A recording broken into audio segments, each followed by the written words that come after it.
let me introduce ourselves. My name is Maria Agritama and my friend is Edo Ramdani. Now we are want to tell you about how to make the hot coffee. Okay, maybe just that I can say, and let's start. First, prefer the glass. Second, take the spoon.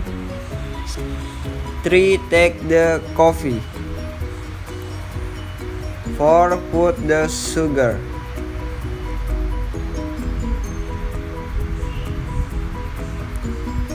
5. Pour the water. 6. Boil the water.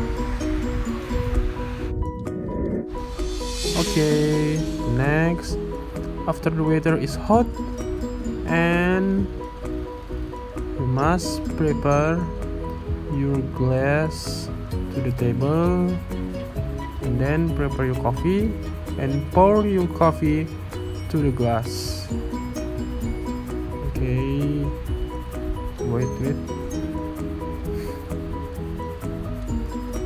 After that, you must pour the sugar.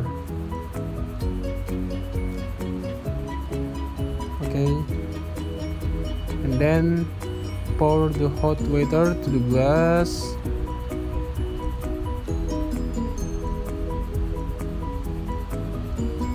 And glass, you can mix your coffee, and your coffee is ready to drinking. Thank you.